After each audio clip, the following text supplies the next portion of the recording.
right, and we are back with the GSMC Wrestling Laureate podcast brought to you by the GSMC Sports Network.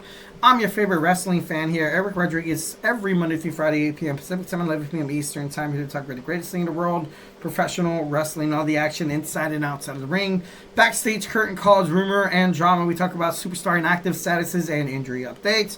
We talk about contract negotiations, extensions, and new signings from WWE to AEW to TNA to New Japan Professional Wrestling.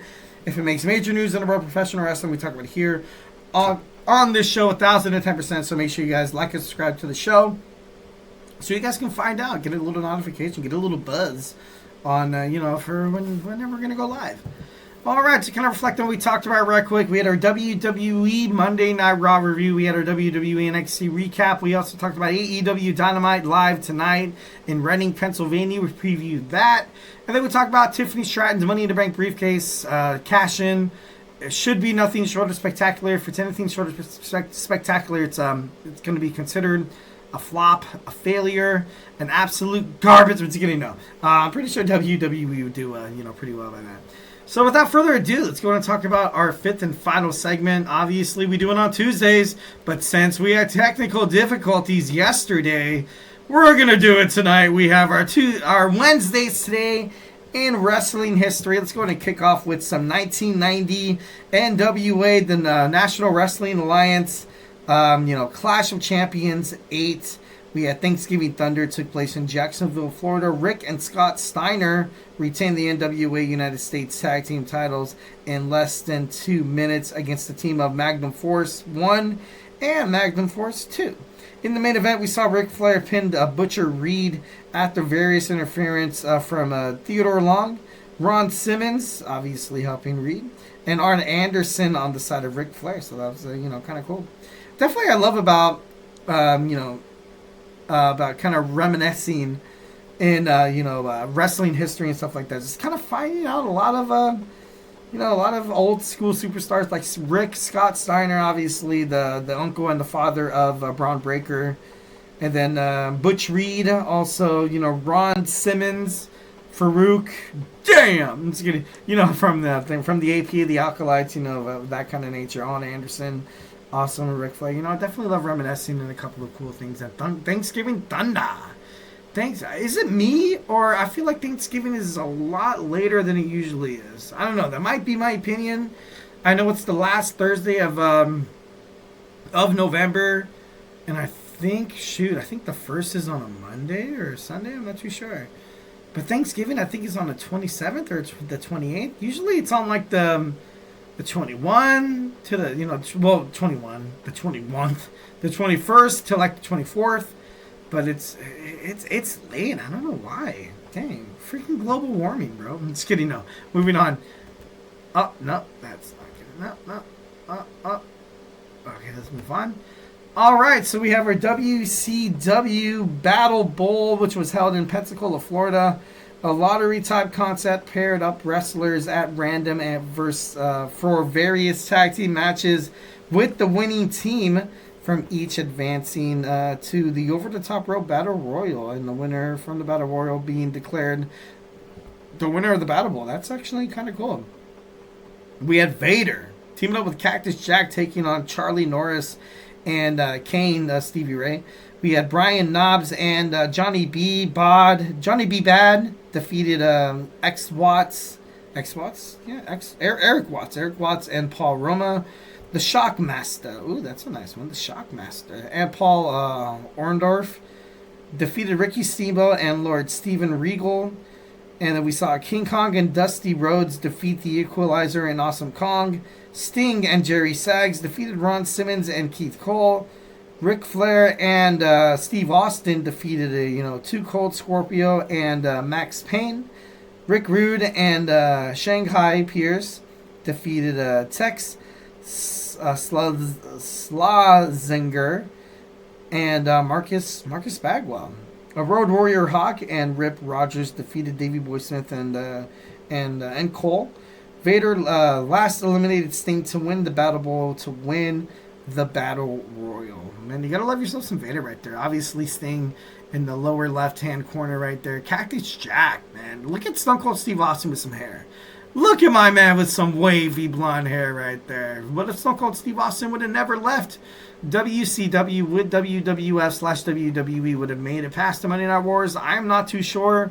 Ricky Steamboat was obviously a huge inspiration for a lot of young superstars growing up. Ric Flair, don't really have much to say about this guy, but if you know, you know. He was a complete badass. He was like legendary.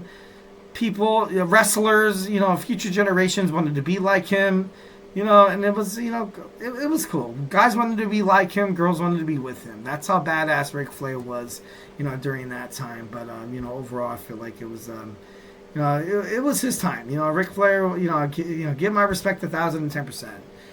All right, so next we have 1994 in Tokyo, Japan. Bull Nakano defeated Alundra Blaze to win the WWF Women's Championship.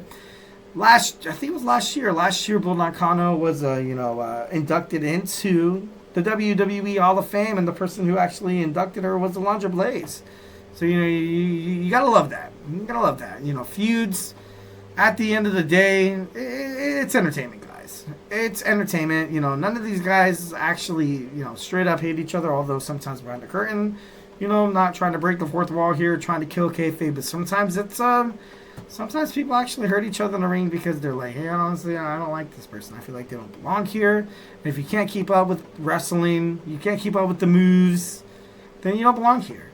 So, these two women obviously supported each other's push during each other's obviously respective time inside the ring of professional wrestling. And it was just great. It was definitely something great. Definitely love myself some Alundra Blaze and Bull Nakano. All right, at NWA TNA Weekly Pay-Per-View, Jeff Jarrett defeated Ron the Truth Killings to win his first NWA World Heavyweight Championship. Good for Jeff Jarrett. Definitely remember when I started watching TNA, Jeff Jarrett was kind of like that. It was kind of like the heel. He was kind of like the Triple H of TNA. I don't know if that's going out on a limb and kind of being like, he was that badass. But no, he was absolutely 1,000. He was like a tyrant. Everybody hated him. But then at the end of the day, all he did was win, no matter what. Winning titles. I mean, Jim Cornette hated him like it was crazy. But Jeff Jarrett, he found his home in TNA. And, at one point I thought he actually owned it. Don't quote me on that, obviously. But, I definitely thought that 1,010%. In 2000, an action-packed episode of WWF Monday Night Raw was held in Orlando, Florida. On the card, we saw The Rock and Chris Jericho teamed up to beat the pairing of Rikishi and Kane. The Undertaker beat Edge and Christian in a 2-on-1 handicap match. We also, in less than 3 minutes. That's pretty impressive. That's pretty badass. Good for Taker. And in the main event, we saw Stone Cold Steve Austin hit a stunner to get the win over Chris Benoit. So, a lot of cool stuff happening there. All right, in 2010, in the main event of Jersey All Pro Wrestling's November to Remember, Brody Lee won a 4-way, no disqualification, and no countout match against Azriel, Don Mafe, and also Nick Gage to become the new JAPW heavyweight champion. So obviously, you rest in peace, my man Brody Lee, right there. Sending love and respect and condolences to his family. He was a great man. He's a great wrestler, but just overall an amazing human being. So 1,010%, got to give some glory to my man Brody Lee.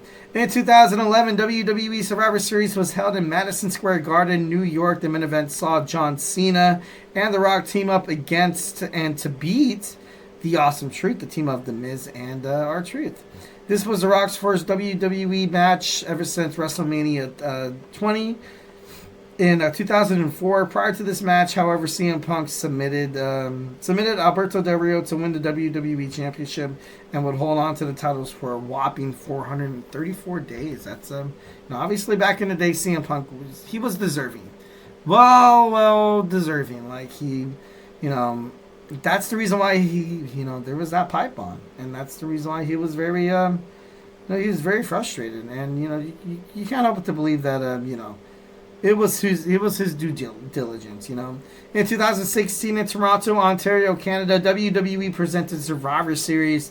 In the main event, you saw Goldberg taking on Brock Lesnar. The match started with Lesnar picking up Goldberg and forcing him into the corner before Goldberg shoved him backwards onto the mat. When Lesnar got up, Goldberg hit him with the spear. Lesnar got onto his feet. Goldberg hit another spear, which was followed by the jackhammer. Obviously got that 1, 2, 3. The match time was 86 seconds. This was Goldberg's first WWE match since WrestleMania 20 in 2004. Not good. Not good. I remember watching this match, and I gotta be honest, I was livid. I thought this was stupid. I thought it was terrible. You have two guys that are kind of known for, kind of being that big, bad, abrasive, the dominant, kind of wrestlers. And I remember the look on Paul Heyman's face. He was kind of like, obviously that was kayfabe to be like, oh my God, I've never seen Brock Lesnar being handled like this before. But at the same time, I could be like, you can make an argument to be like, this is the worst match I've ever seen in my life. You know what I mean? Like, it's, none of these guys really put on good matches. Brock Lesnar, decent matches, but, he does a lot of smash spots as well. Bill Goldberg, all smash matches. But it's just, for me, I hated it. I definitely, I remember seeing this. Obviously, I bought WWE 2K17. Obviously, Brock Lesnar was on the cover, which sucked because I was like, dude, Brock Lesnar, he's not a full-time wrestler. He doesn't care about the WWE. That's how I felt. But obviously, as time kind of progressed, I was like, okay, now I know why WWE did it. But to have that match end in 86 seconds against Brock Lesnar, I remember watching it, and it was just a huge letdown. And as a wrestling fan, I was like, okay, all right, okay, yeah, silly me, fool me one time, shame on you, fool me twice, I put the blame on you, kind of thing, you know what I mean? All right, guys, so hey, thank you so much for tuning into my Wrestling Laureate podcast, brought to you by the GSMC Sports Network. Always remember to like, subscribe, follow us on Twitter /X, Instagram, TikTok, and Facebook for more content and updates. Like I always say, if I have not made you a wrestling fan by now, we have all these amazing podcasts with all these, passionate podcasters who are ready to give you guys their blood, sweat, and tears. We got my man Emran coming up shortly with the Dead Ball, the GSMC Dead Ball podcast, where he talks about sports, absolutely all of sports, and it's pretty badass. So make sure you guys tune into that. We also have my man Nelson with the GSMC Sports podcast. We also have Jeremy with Sports by GSMC. We have 2 football podcasts. If you guys finding out all the awesome stuff going around the NFL, the National Football League, all the breaking news, all the hot takes, all the firings, all the, should this person be inducted into the Hall of Fame? Should this person be Coach of the Year? Is this person a better quarterback than this person? Tune in to the GSMC Football Podcast with my boy Kenneth, and the Chip Shot Football Podcast with my boy Manny. Make sure you guys tune into that with all your football know-how. And in terms of talking to football, the NFL, everybody has a fantasy league. Tune into Chris Shepard's GSMC Fantasy Sports Podcast. Find out all your stardoms. Find out all your situms. Find out who to pick off the waiver wire, because turn your team into a WWE Championship team by listening to my man Chris Shepard. We also have Saturdays. Always, college game day. We have my boy Tommy talking everything in terms of college sports. Definitely one of the hottest college football sports podcasts out there in the world today. So make sure you guys check that out. This guy's simply amazing at what he does. And, you can't help but to, kind of bite and linger and want to hear more from this amazing guy. Because, in terms of talking college sports, college football, it's not for everybody. But if you watch this podcast, I guarantee you will be a college football fan by the end of this by the end of the podcast. So make sure you guys tune into that. All right, guys. So hey, that's it for me. Obviously, you guys have a beautiful, amazing Wednesday night. Watch AEW Dynamite so we can talk about it tomorrow. And obviously, hope you guys have a great Thursday as well. Stay beautiful, and of course, as always, love you.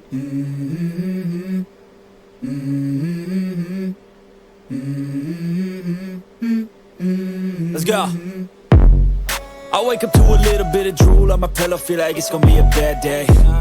Yeah, I'm tired of shit, and the coffee ain't hit yet. Damn, ain't that great. I don't wanna go.